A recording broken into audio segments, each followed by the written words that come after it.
Me llamo don Ernesto Castaño. Tengo 74 años y durante más de 17 años mantuve económicamente a mi hijo y a su familia sin que ellos lo supieran.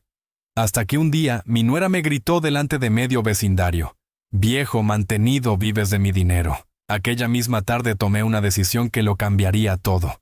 Vendí la casa en la que ellos vivían y los dejé literalmente sin nada. Pero la historia que quiero contarte es mucho más compleja de lo que parece.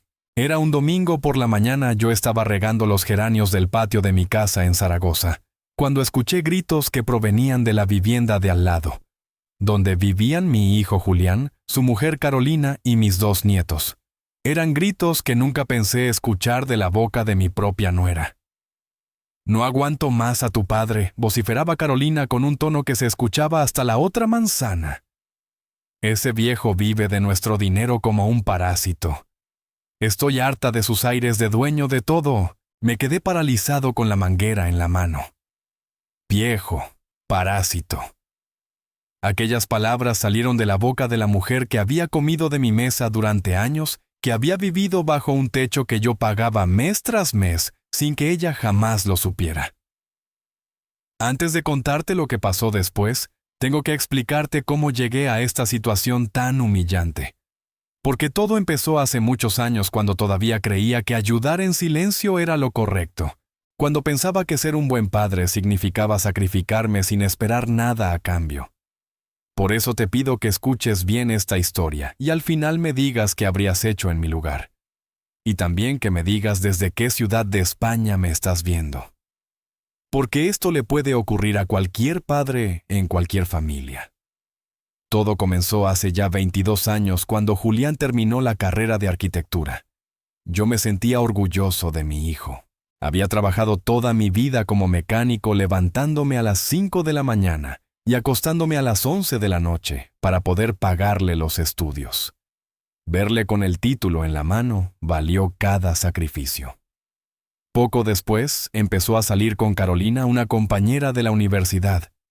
Al principio parecía buena persona, educada, simpática, siempre me saludaba con respeto. Don Ernesto, encantada, me decía. Y yo, ingenuo de mí, pensé que sería la mujer adecuada para mi hijo. Carolina me hablaba siempre con amabilidad. Me preguntaba por mi salud, me incluía en las conversaciones cuando venían a casa. Yo pensé que mi hijo había encontrado a una buena esposa. Cuando decidieron casarse, Julián vino a hablar conmigo. Papá me dijo: «Queremos hacer una buena celebración, pero no tenemos todo el dinero». «¿Nos ayudas?». Por supuesto que los ayudé. Saqué de mis ahorros de toda la vida para pagar el salón, la comida, incluso el vestido de novia. Eran mis ahorros de décadas de trabajo como mecánico. Pero era por la felicidad de mi hijo. «Papá, te lo devolveremos en cuanto nos estabilicemos», me prometió Julián. Yo le respondí que no se preocupara, que lo considerara mi regalo de bodas, aunque en el fondo esperaba que al menos valorasen el sacrificio que estaba haciendo. Después de la boda, alquilaron un pequeño piso en el barrio de Delicias. Julián ganaba poco y Carolina trabajaba media jornada en una gestoría. Lo vi normal, todas las parejas jóvenes pasan por esas dificultades, hasta que un día recibí la primera llamada desesperada de mi hijo. «Papá, vamos atrasados con el alquiler. El casero nos va a echar. ¿Podrías ayudarnos?». Y claro, los ayudé. Pero no fue un préstamo, fue un regalo, porque nunca me devolvieron nada. No podía permitir que mi hijo y mi nuera se quedaran en la calle. Ese fue solo el inicio.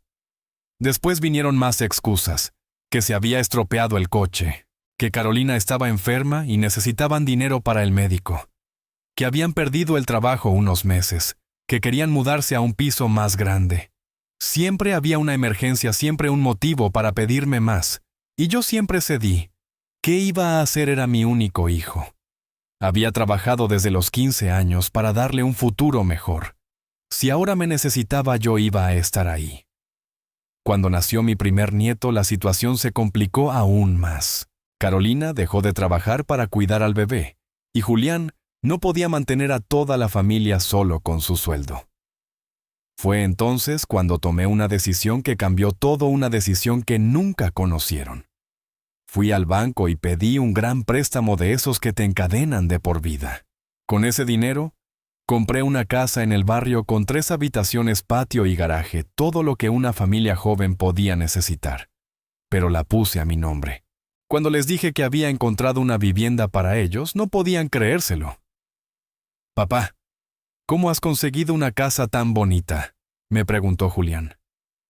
«Es de un amigo que se muda», mentí. «Me la dejó por un alquiler baratísimo, casi un regalo». Y ellos, ingenuos, se lo creyeron.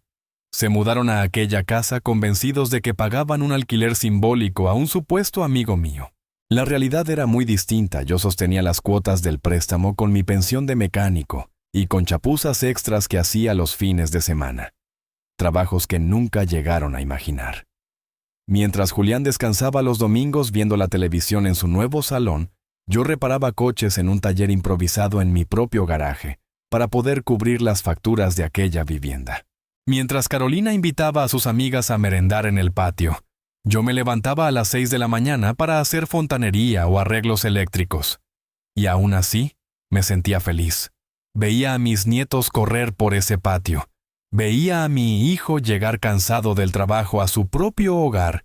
Veía a mi nuera cuidando las macetas como si la casa fuese suya. Y pensaba, vale la pena tanto sacrificio. Lo que no sabía era lo que Carolina empezaba a decir de mí a mis espaldas. Me enteré por mi vecina doña Carmen, que vivía justo enfrente. Una tarde se acercó con cara de duda. «Don Ernesto, no sé si debería contárselo, pero su nuera habla muy mal de usted cuando no está delante». Me quedé helado. «¿Mal de mí?», pregunté, incrédulo. «Sí», respondió doña Carmen. «La he oído decir que usted se mete demasiado en sus vidas, que Julián no puede decidir nada sin consultarle. Incluso ayer por teléfono le dijo a una amiga que usted es un viejo metomentodo, un cotilla que no les deja vivir en paz». «¿Cotilla? Metomentodo. Yo que me mataba a trabajar para pagar la casa en la que vivían. Yo que pasaba noches en vela calculando cómo llegar a fin de mes con el préstamo y mis propios gastos. Quise creer que eran cosas de mujeres, desahogos del estrés de criar a los niños. Decidí no darle importancia y seguir adelante con mi plan, darles una buena vida, aunque jamás supieran el verdadero coste. Cuando nació mi segunda nieta, la situación empeoró. Más gastos, más necesidades, más peticiones. «Papá, necesitamos una cuna nueva». «Papá, los pañales son carísimos». «Papá, el pediatra privado cuesta demasiado, pero no queremos ir a la seguridad social». Y yo seguía dando. Seguía trabajando los fines de semana. Seguía negándome cualquier capricho para cubrir todo lo que pedían. Mi propia casa empezó a venirse abajo, la pintura desconchada a goteras. En el techo, un frigorífico medio roto. Un día Julián me dijo al verme: «Papá, ¿por qué no arreglas tu casa? Está muy deteriorada». Yo le respondí que ya tendría tiempo. No podía confesarle que todo mi dinero se lo estaba entregando a él. Y fue entonces cuando Carolina empezó a cambiar conmigo. Carolina ya no era la muchacha educada y simpática que conocí al principio. Cuando iba a visitarlos me recibía con una sonrisa forzada y un tono que sonaba más a molestia que a cortesía. «Oh, don Ernesto, qué sorpresa», decía, como si pensara por dentro. Otra vez este viejo dando la lata. Si llegaba a la hora de la comida, nunca me invitaba a quedarme. «Ay, don Ernesto, ya hemos comido. La próxima avíseme antes de venir». Yo, que había pagado la casa donde vivían, yo que había comprado el frigorífico del que sacaba la comida, tenía que pedir permiso para entrar. Los domingos, cuando las familias suelen reunirse, siempre tenían otros planes. «Papá, vamos a comer a casa de los padres de Carolina», me decía Julián. Siempre a casa de ellos, los otros abuelos que no habían puesto ni un euro para ayudarles. Una vez les pregunté: «¿Y por qué no venís alguna vez a la mía, Carolina?», contestó con desdén. «Ay, don Ernesto, su casa es un poco complicada. Los niños se ensucian mucho y luego es un lío lavar la ropa. Mi casa estaba deteriorada, sí, porque todo mi tiempo y mi dinero se iban en mantenerlos a ellos». Un día escuché a Carolina hablar por teléfono con su madre. Yo estaba en el patio arreglando una fuga de agua, y ellas pensaban que ya me había ido. «No, mamá, el viejo de Julián es insoportable», decía. «Se cree dueño de nuestras vidas. Ayer vino sin avisar y se pasó toda la tarde viendo la tele como si fuese su casa. Como si fuese su casa. Era mi casa legalmente, era mía. Pero ella hablaba de mí como si fuese un intruso. Encima vive como un muerto de hambre, añadió, pero siempre critica cómo gastamos el dinero. El otro día me vio comprando ropa para los niños y me dijo que era carísima como si él fuera quien pagase. Y sí, yo era quien pagaba. Pagaba la hipoteca, pagaba gran parte de sus gastos, me privaba de todo para que ellos vivieran bien. Pero para ella yo no era más que un viejo metomentodo que no entendía nada. La gota que colmó el vaso llegó hace 3 meses. Carolina organizó una fiesta en su casa por el cumpleaños de mi nieta mayor. Invitó a toda su familia, a sus amigos, a los vecinos. Una gran celebración en el patio que yo había financiado con comida que compró con mi dinero. Cuando llegué, me recibió con una sonrisa fingida. ¡Ay, don Ernesto, qué alegría que haya venido! Los niños le estaban esperando, pero me sentó en una mesa apartada lejos de todo, como si fuese un invitado de segunda categoría. Durante la fiesta la escuché presumir. Delante de sus amigas hablaba de su casa, de sus planes de reforma, de cómo habían conseguido aquel alquiler barato, como si todo fuese mérito de ella y de Julián. Como si yo nunca hubiera existido. Somos muy afortunados, le oí decir Carolina a una amiga durante la fiesta. Conseguimos esta casa por una ganga. El propietario es un viejo amigo de mi suegro que prácticamente nos la regaló. ¿Una ganga? ¿Un regalo? Mi sacrificio diario convertido en simple casualidad. Pero lo peor vino después. Cuando la mayoría de invitados ya se había marchado, escuché a Carolina hablando con su cuñada en la cocina. Yo estaba recogiendo los platos para ayudar cuando oí sus palabras. La verdad, decía, a veces me da vergüenza cuando viene mi suegro. Fíjate cómo se viste. Siempre con esas manos manchadas de grasa. Manchadas de grasa, sí, porque cada fin de semana trabajaba arreglando coches para poder pagar la casa en la que ella celebraba fiestas. Mal vestido, porque me compraba una camisa nueva cada 2 años, dedicando todo lo demás a cubrir sus gastos. Además, añadió, se cree con derecho a opinar de todo. El otro día me dijo que los niños ven demasiada televisión, como si supiera algo de cómo se cría a los hijos hoy en día. Es de otra época, no entiende nada. Aquella noche regresé a mi casa con el corazón roto.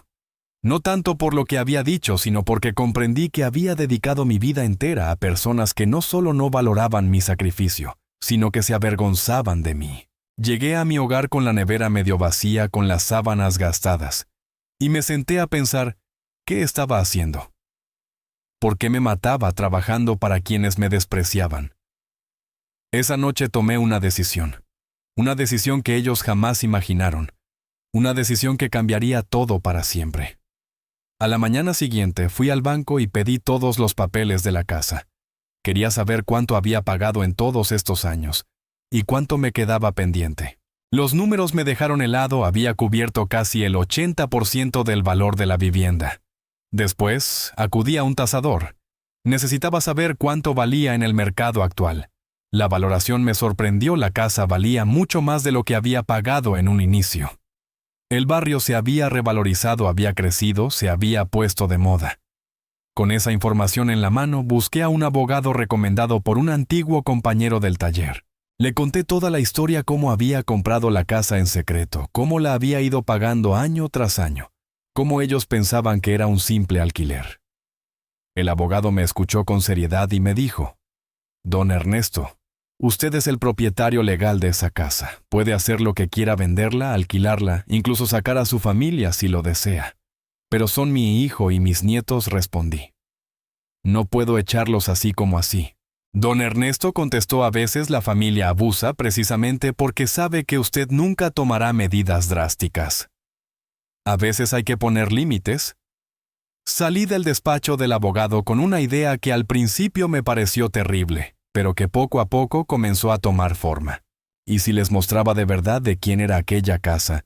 ¿Y si dejaba de guardarles el secreto? Pasé 2 semanas dándole vueltas observándolos, escuchando cómo seguían hablando de mí, como si fuese una carga, un estorbo, un viejo que no entendía el mundo actual.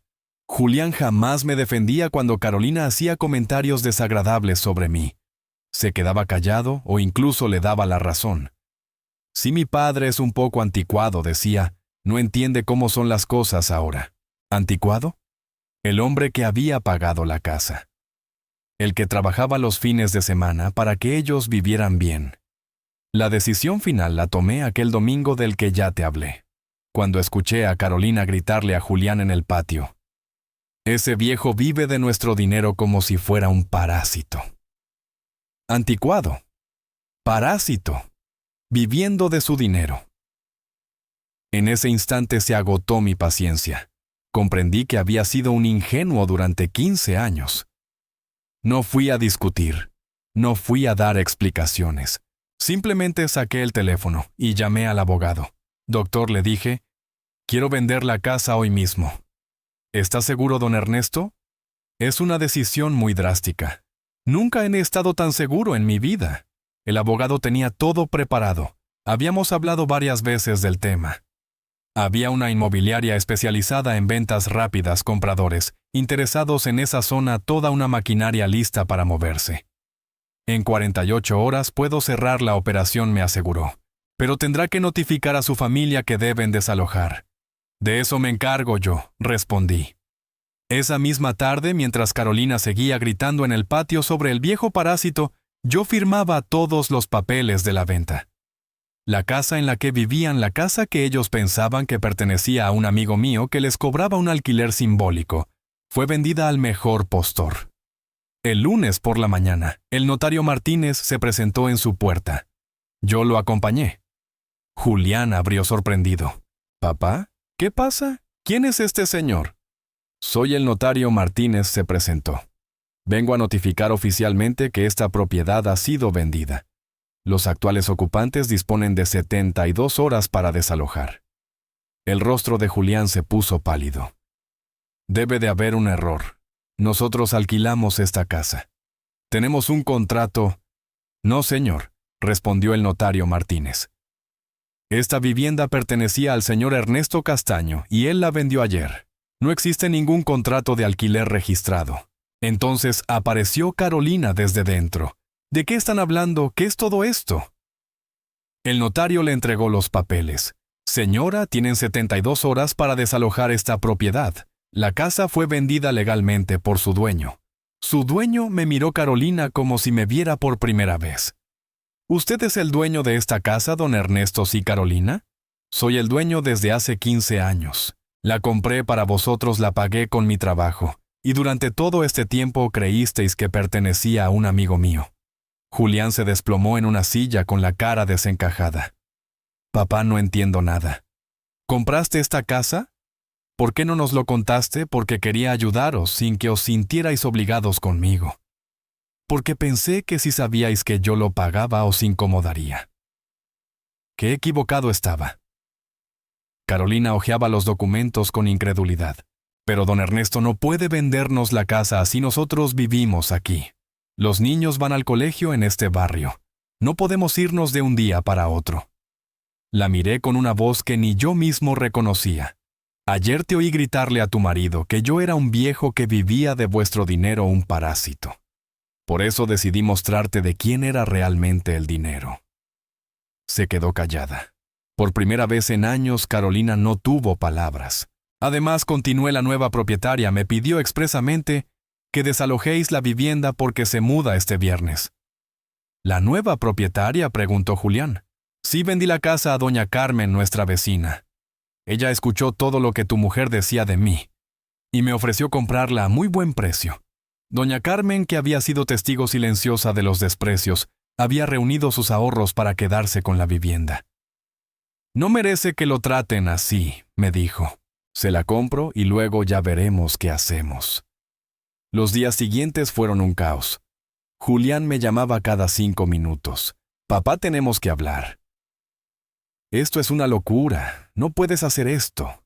Y Carolina, por primera vez en muchos años, vino a buscarme a mi casa. Ya no era la nuera orgullosa y altiva, venía a suplicarme. Don Ernesto, me dijo con lágrimas en los ojos, «Perdóneme por lo que dije». Estaba estresada, no lo pensé. Usted sabe que le respeto mucho. Respeto. la palabra que había esperado escuchar durante años. Pero llegó demasiado tarde. Carolina, le respondí con firmeza. Durante 15 años trabajé como un esclavo para que vivierais bien. Durante 15 años me privé de todo para que no os faltara nada. Y durante esos mismos 15 años me trataste como si fuera una carga. Pero, don Ernesto, nosotros no lo sabíamos.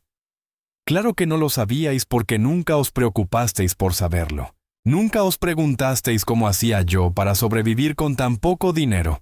Nunca os preguntasteis por qué mi casa se caía a pedazos mientras la vuestra estaba impecable. Julián intentó mediar. Papá, entiendo que estés enfadado, pero los niños no tienen la culpa. Son tus nietos. No puedes dejarlos en la calle. No los estoy dejando en la calle. Julián, le contesté, les estoy dando una lección que deberíais haber aprendido hace mucho tiempo.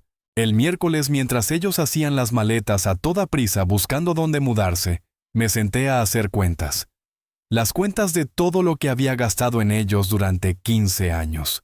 No solo la casa, también los préstamos que nunca me devolvieron, todos los regalos, todos los gastos extra. La suma me sorprendió, incluso a mí había gastado en ellos el equivalente a 2 casas.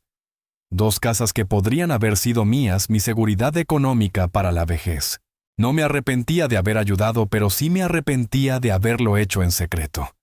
De haber permitido que me despreciaran mientras yo los mantenía. El jueves por la noche, Julián vino a verme solo. Ya no tenía ese orgullo que siempre llevaba por delante. Se sentó frente a mí y me dijo, derrotado: «Papá, encontramos un piso en alquiler, pero necesitamos dinero para la fianza. ¿Nos puedes ayudar una última vez?» Lo miré en silencio durante un buen rato. Mi hijo, mi único hijo, por quien me había sacrificado toda la vida, volvía a pedirme dinero. Después de todo lo ocurrido, después de conocer la verdad, su primera reacción fue seguir pidiéndome ayuda. Julián, le dije, durante 15 años, te ayudé sin que lo supieras. Te di una casa, pagué tus gastos, trabajé fines de semana enteros para que vivieras tranquilo. ¿Y sabes qué recibí a cambio, papá?», susurró. Recibí desprecio, recibí burlas, recibí una nuera que me llamó parásito mientras vivía de mi esfuerzo, y recibí un hijo que nunca me defendió, que se quedó callado. Por primera vez en su vida, Julián no tuvo respuesta. El dinero para la fianza lo vas a conseguir trabajando como hacen las personas normales, como debiste haber hecho desde el principio. Pero papá, yo trabajo. Trabajas para vivir, Julián, no para mantener tus caprichos. Ahora vais a tener que trabajar de verdad, para vivir sin la ayuda de papá, pagando vuestra propia casa, pensé, mientras los veía marcharse. El viernes hicieron la mudanza. Desde la ventana, observé cómo cargaban sus cosas en un camión que tuvieron que pagar de su bolsillo. Carolina lloraba, mis nietos preguntaban por qué tenían que irse, y Julián llevaba las cajas con cara de entierro. Doña Carmen, la nueva propietaria, me invitó a tomar un café en el patio de la casa que ahora era suya. Don Ernesto me dijo, «¿No le da pena verles así?».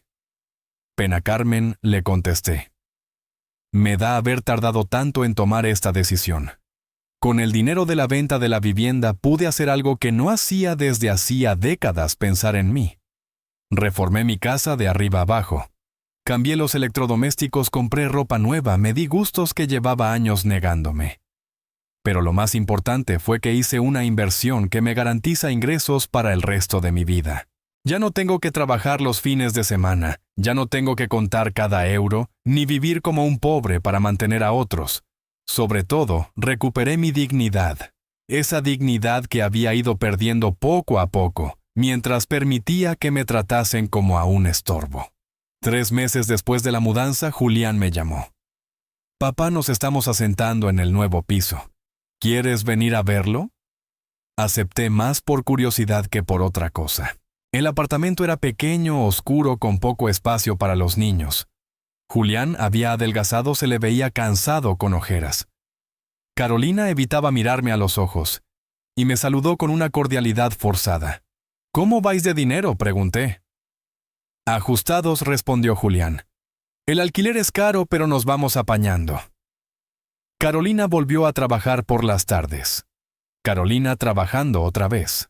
La mujer que se había acostumbrado a vivir como una reina sin dar palo al agua, ahora tenía que madrugar cada día. Los niños echan de menos la casa vieja, me dijo Julián. Preguntan cuándo vamos a volver. No vais a volver, le respondí. Esa etapa se terminó. Durante esa visita noté algo distinto. Julián y Carolina hablaban de otra manera. Ya no eran el matrimonio relajado y cómodo de antes. Había tensión, silencios largos, reproches ocultos. Cuando Carolina fue a la cocina le pregunté a Julián, ¿cómo va la pareja? Complicado, admitió. Me culpa de haber perdido la casa. Dice que si yo hubiera tenido mejor relación contigo, tú no habrías tomado esa decisión. Me limité a sonreír. Era curioso escuchar eso de su boca. Ahora la culpa era de Julián por no haber sabido mantener una buena relación conmigo. No era culpa de Carolina por haberme tratado mal durante años.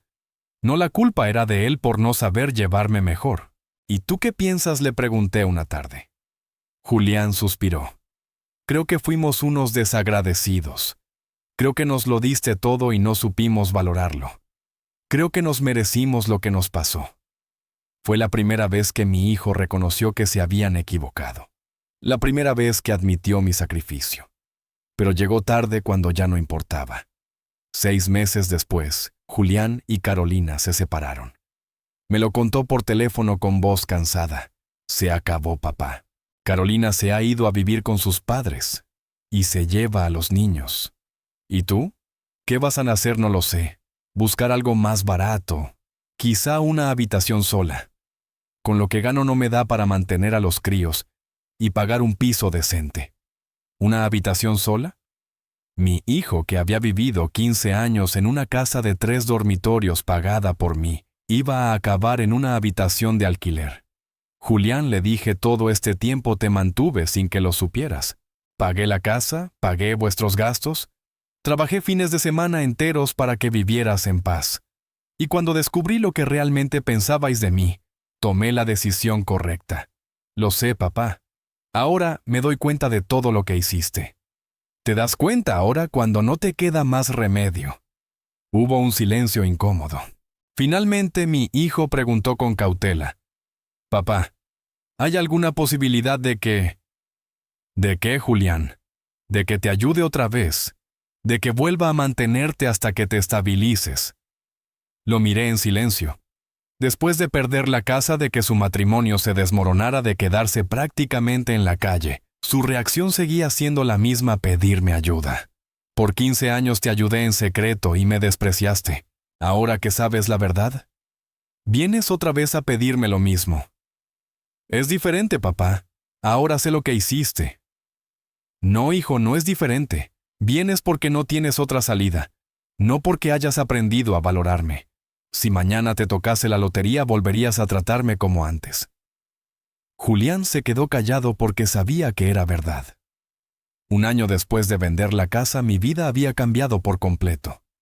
Ya no era el viejo que trabajaba los fines de semana para mantener a una familia ingrata. Era un hombre de 75 años que por primera vez en décadas vivía para sí mismo. Me apunté a un club de jubilados donde jugaba al guiñote cada tarde. Conocí a don Humberto, un viudo de 76 años, que había pasado por algo parecido con sus hijos. La familia debe ganarse el respeto, no exigirlo solo por ser familia, me dijo. También conocí a Esperanza, una mujer de 65 años que trabajaba como voluntaria en un hospital. Su energía era contagiosa y por primera vez en mucho tiempo sentí que la vida aún tenía cosas buenas que ofrecerme. Con Esperanza empezamos a salir a dar paseos por las tardes, luego a tomar café, más tarde a cenar. ¿No echas de menos a tu familia?, me preguntó una vez. Echo de menos a la familia que creí tener, le respondí, pero no a las personas que me despreciaron mientras yo me dejaba la vida trabajando. Esperanza tenía 2 hijos que vivían en el campo y la visitaban a menudo. Cuando me conocieron me recibieron con un afecto sincero. Don Ernesto, me dijo su hijo mayor, mi madre es más feliz desde que está con usted. Gracias por hacerla sonreír. Qué distinto se sentía ser bienvenido en lugar de simplemente tolerado. Qué distinto era estar con gente que me valoraba por quien soy y no por lo que podía darles. 8 meses después de conocernos, Esperanza y yo nos hicimos novios. A los 75 descubrí que aún podía enamorarme, que aún podía ser feliz, sin tener que mantener a ingratos. Mientras tanto, la vida de Julián seguía en caída libre. Perdió el trabajo porque llegaba tarde a los turnos de noche, intentando ahogar sus problemas en la bebida. Terminó mudándose a una pensión porque no le alcanzaba para un piso. Doña Carmen, que seguía en contacto conmigo, vino a decírmelo: don Ernesto, su hijo está muy mal. Pide trabajo de lo que sea, pero nadie le da una oportunidad. Está desesperado. Carmen le respondí: yo estuve desesperado muchos años trabajando como un animal para mantenerlos. Ahora le tocan a él. Carolina, por su parte, había vuelto a vivir con sus padres, los mismos que durante años habían comido en una casa pagada por mí, mientras yo cenaba solo en la mía deteriorada. Ahora ella debía soportar que le dijeran a todas horas cómo criar a sus hijos. Sus padres la tienen loca, me comentó Carmen.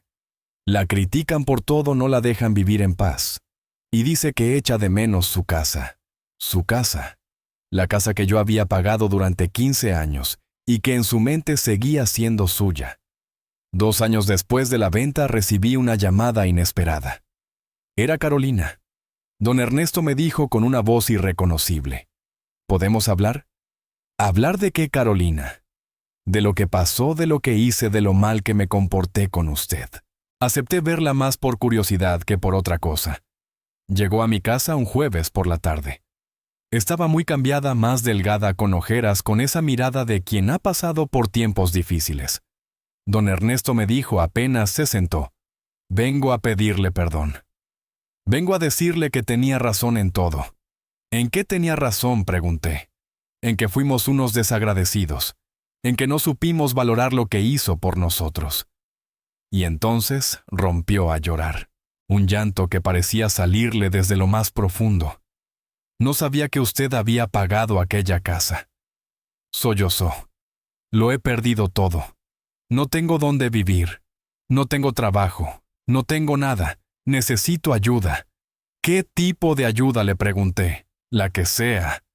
Un sitio donde quedarme unos días mientras encuentro empleo, un poco de dinero para comer. Lo que sea. Lo miré largo rato. Era mi sangre, mi carne, el bebé que había llevado en brazos, el chaval que me ayudaba en el taller, el joven del que me sentí tan orgulloso cuando se graduó. Julián, le dije, te voy a ayudar, pero con condiciones. Su rostro se iluminó. Las que sean, papá.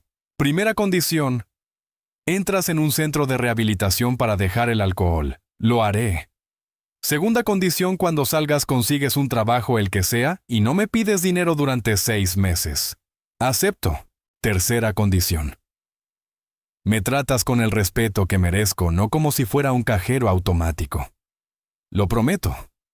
Y cuarta condición: si me faltas al respeto una sola vez más, se acabó para siempre. No habrá otra oportunidad. Julián ingresó en un centro de rehabilitación que yo mismo pagué. 3 meses de tratamiento intensivo. Cuando salió era otro hombre, más delgado pero con la mirada distinta. Consiguió un empleo en un taller mecánico. No era la ingeniería para la que había estudiado, pero lo aceptó sin protestar. Venía a visitarme cada domingo puntual, respetuoso, agradecido. Papá me dijo una de esas tardes: estos meses me han hecho entender muchas cosas. Entender lo que hiciste por nosotros. Y lo mal que te tratamos. ¿Y qué es lo que has entendido exactamente? Que durante años fuimos parásitos de tu trabajo. Que vivimos bien gracias a tu sacrificio y encima te despreciamos. Que fuimos los peores hijos que alguien puede tener. Era la primera vez que Julián usaba la palabra parásito para referirse a sí mismo. La misma palabra que Carolina había usado para herirme. Julián, le dije, lo que más me dolió no fue el dinero que gasté en vosotros. Lo que más me dolió fue la falta de respeto. Yo habría trabajado hasta morir por ti, pero necesitaba ser valorado. ¿Puedes perdonarme, papá? Ya te perdoné, hijo. Por eso vuelvo a ayudarte.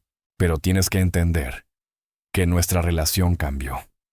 Ya no soy el padre que da sin preguntar. Ahora soy el padre que ayuda cuando ve que se lo merece. Un año después, Julián había logrado estabilizarse.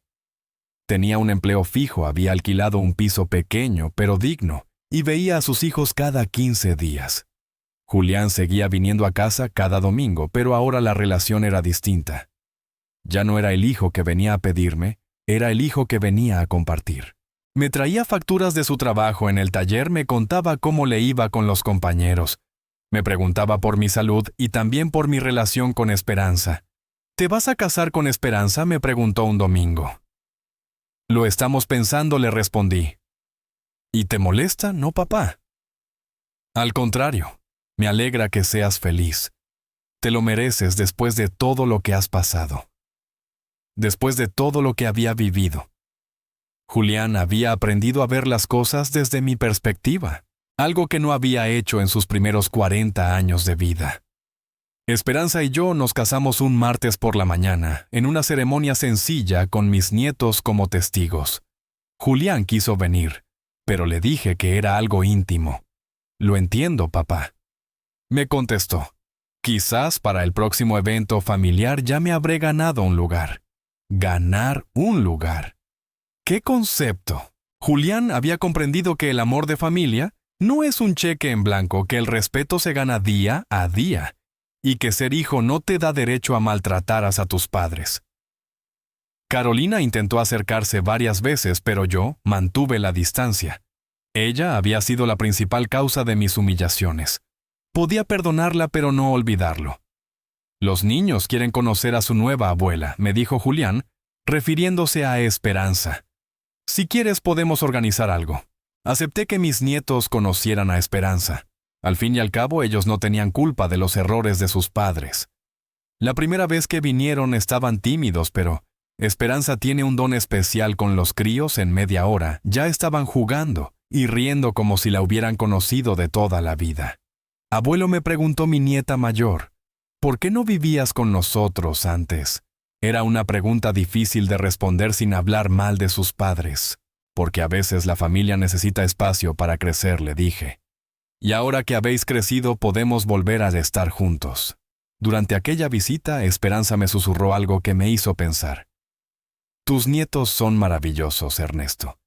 Pero me da pena que hayan perdido años de estar con su abuelo por culpa de los errores de sus padres. Tenía razón. Mis nietos habían sido víctimas colaterales de una guerra que no habían empezado. Pero también era cierto que yo no podía haber seguido soportando el desprecio solo para mantener esa relación. Hoy, 3 años después de vender la casa, mi vida es completamente distinta. Estoy casado con una mujer que me respeta y me quiere. Mantengo con Julián una relación cordial aunque distante, y sigo viendo a mis nietos una vez al mes. Y sobre todo, recuperé algo que había perdido sin darme cuenta: mi autoestima. Durante años me acostumbré a vivir como un ciudadano de segunda en mi propia familia. Me resigné a ser el viejo pesado, el suegro molesto, el abuelo que se tolera por obligación. Ahora vuelvo a ser don Ernesto Castaño. No soy el padre de Julián ni el suegro de Carolina. Soy un hombre de 77 años que cuida su huerto en Zaragoza, que juega al guiñote con sus amigos en el club de jubilados, que sale a cenar con su esposa Esperanza y que disfruta de sus nietos sin sentirse una carga. ¿Me arrepiento de haber vendido la casa? No. Fue la mejor decisión de mi vida. ¿Me arrepiento de haber ayudado tantos años a mi familia? Tampoco. Lo único que lamento es haber permitido que me faltaran al respeto mientras lo hacía. Si hubiera sabido desde el principio que mi ayuda se vería como una obligación y no como un gesto de generosidad, habría puesto límites desde el primer día. Habría exigido respeto.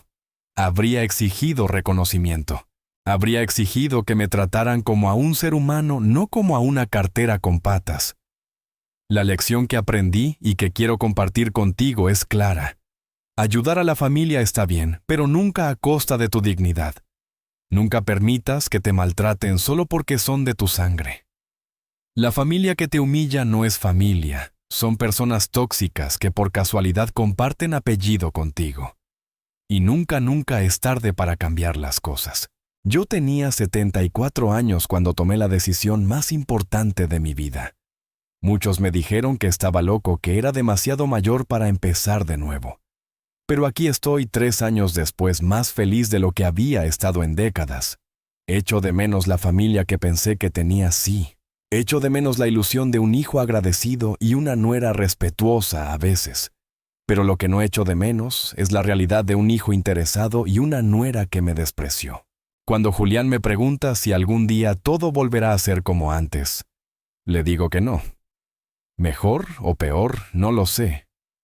Pero como antes, nunca. Porque antes yo era un ingenuo, y ahora soy un hombre que se respeta. Y tú que me escuchas hasta aquí, hazte esta pregunta. ¿Hay alguien en tu familia que se aprovecha de tu amor? ¿Alguien que recibe tu ayuda como obligación y no como regalo? Si la respuesta es sí, recuerda mi historia. Porque lo que importa no es cuánto das, sino cómo te tratan cuando das. El otro día, mientras Esperanza y yo tomábamos café en el patio, me preguntó algo que me dejó pensando. Ernesto, ¿crees que Julián ha cambiado de verdad? ¿O solo lo parece? ¿Y si Julián se porta bien solo porque teme que vuelva a dejarle sin nada? Me preguntó Esperanza una tarde.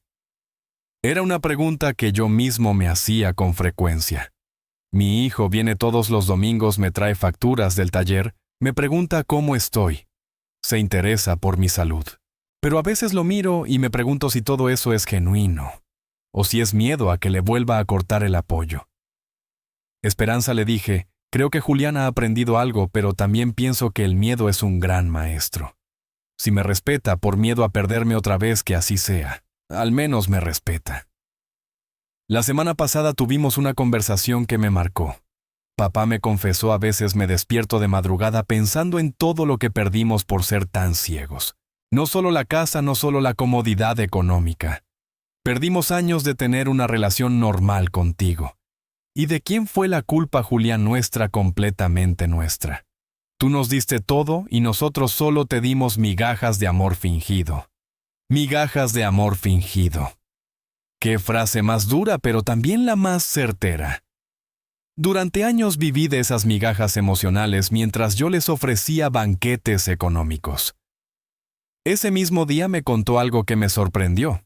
Papá, cuando en el barrio supieron que eras el dueño de la casa y que la vendiste por cómo te tratamos la gente, empezó a mirarnos distinto. Ya no era el hijo del mecánico, era el desagradecido que echó a su padre de su propia casa. Nunca lo había pensado. Mis vecinos, que habían sido testigos silenciosos, ahora les juzgaban con otros ojos.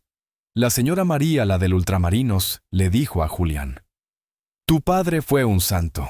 Trabajó como una mula para que vivierais bien y le tratasteis como a un perro. Me dio mucha vergüenza, papá, me reconoció Julián. Vergüenza, de verdad. Por fin no era lástima por su situación actual, sino vergüenza por sus acciones pasadas. Hace un mes ocurrió algo que me conmovió. Julián vino un domingo con una caja vieja. Papá, la encontré entre mis cosas y pensé que te gustaría tenerla. Dentro había fotos de cuando era niño, en el taller conmigo, cuando íbamos a pescar, cuando lo llevaba al campo. Fotos de una época en la que me admiraba cuando yo era su héroe. Mira, esta, me dijo, enseñándome una foto en la que con unos 10 años aparecía a mi lado con un destornillador imitando mi pose. Yo quería ser como tú de mayor. ¿Y qué pasó?, le pregunté. Me dejé influir. Dejé que Carolina me convenciera de que estabas anticuado, de que tus consejos no servían en el mundo moderno. Fui un idiota. Esa tarde nos quedamos viendo fotos hasta que cayó la noche. Por primera vez en muchos años, Julián se quedó a cenar en casa. Esperanza preparó filetes empanados como los que yo solía hacerle cuando era un crío. ¿Te acuerdas, papá, de cuando me enseñaste a conducir en tu coche viejo? Claro que me acuerdo, le respondí. Le llevé a un descampado y le dejé practicar durante horas. Volvimos con el coche lleno de bollos. Y aún así, no me enfadé. Me dijiste que los bollos se arreglaban, pero que aprender a conducir era para toda la vida. Ya aprendiste, sí, papá, pero tardé demasiado en aprender otras cosas más importantes. Aquella noche, después de que Julián se marchara, Esperanza me dijo: Ernesto, tu hijo ha cambiado. Se le nota en los ojos. Ya no tiene el orgullo de antes. Y tenía razón. Julián había cambiado. Quizá no del todo, quizá no para siempre. pero había cambiado. Y yo también había comprendido que perdonar no significa volver a lo de antes, sino dar la oportunidad de demostrar que uno puede ser distinto. Mi relación con mis nietos también mejoró mucho. Ahora vienen a menudo y cuando están aquí no hay presiones.